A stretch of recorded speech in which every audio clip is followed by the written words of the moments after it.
आज हम आपको बताने जा रहे हैं कहानी उस आरोपी की जिसने कल अपने बेटे के साथ मिलकर एनबीडब्ल्यू वारंट तामील कराने पहुंची पुलिस पर ताबड़तोड़ गोलियां चला करके उनको दहशत में डाल दिया। हम बात कर रहे हैं धरणीधरपुर गांव के पूर्व प्रधान श्यामा देवी के पति अशोक कुमार और उनके पुत्र टिंकू यादव की। पूरी कहानी हम आपको विस्तार से बताएंगे उस आरोपी की जिसने इस पूरे गांव को छावनी में तब्दील करवा दिया, जिसकी वजह से आज गांव के लोग दहशत में हैं। हम बात कर रहे हैं, ये बात है सन 1998-99 के आसपास की, जब उसके भाई गुड्डू की ग्राम के ही कुछ लोगों ने हत्या कर दी थी। इससे बौखलाए अशोक कुमार ने बदला लेने की ठानी और अपराध जगत में अपना कदम रख दिया। अपराध की दुनिया में कदम रख अशोक ने आतंक का नया चेहरा बिशुनगढ़ और कन्नौज को दिखाया। वह ऐसा चेहरा था जो अत्यंत भयावह रूप लिए हुए था। उस घटना के बाद से अपराध जगत में अशोक पर लगभग 22 से ज्यादा मुकदमे दर्ज हुए, जो अलग अलग थाना क्षेत्रों में हुए। गांव में इस कदर उसका खौफ है कि कहते हैं शाम होते ही उसके घर के दरवाजे के पास से कोई भी गुजरता नहीं है।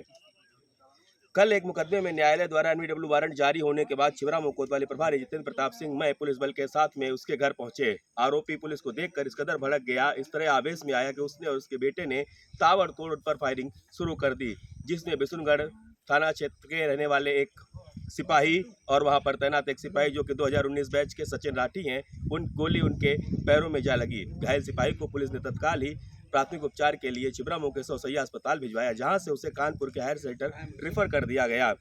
अब आप देखिए, जहां डॉक्टरों ने उस सिपाही को रात्रि 12 बजे मृत घोषित कर दिया, वहीं आतंक का पर्याय बन चुके अशोक कुमार ने किस तरह से खून की नदियां बहाते हुए पुलिस को चैलेंज दिया।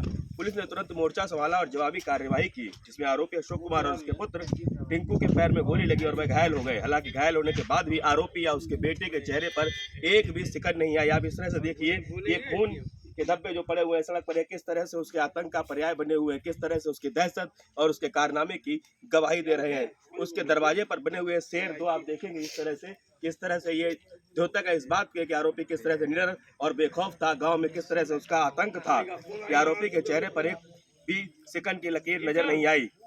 अब कुख्यात अपराधी की जमीन की पैमाइश हो रही है। राजस्व टीम और पुलिस बल, जैसा कि आप मेरे पीछे देख रहे हैं, मौजूद है। जमीन की पैमाइश की जा रही है और कहा जा रहा है कि यदि मकान सरकारी जमीन पर बना होगा तो उसे जमींदोज किया जाएगा। इन सब के बड़ा सवाल यह है कि ऐसे कुख्यात अपराधी को और आरोपी को अब तक कैसे आज़ादी मिली हुई थी। घायल सिपाही को क्या समय रहते इलाज मिल गया होता तो उसकी जान बचाई जा सकती थी। कहीं न कहीं लचर स्वास्थ्य विभाग की और उसकी व्यवस्था की भी पोल कल की घटना ने खोल करके रख दी। जहां छिबरामऊ के करोड़ों रुपए से लागत से बने सौसैया अस्पताल, जिसको सपा सरकार में चालू कराया गया था, वह आज अपनी मरियल स्थिति में जूझ रहा है। वहां पर डॉक्टरों की कमी के साथ साथ सामान्य सुविधाओं की भी कमी नजर आ रही है, जिसके कारण कल एक सिपाही उस व्यवस्था की भेंट चढ़ गया।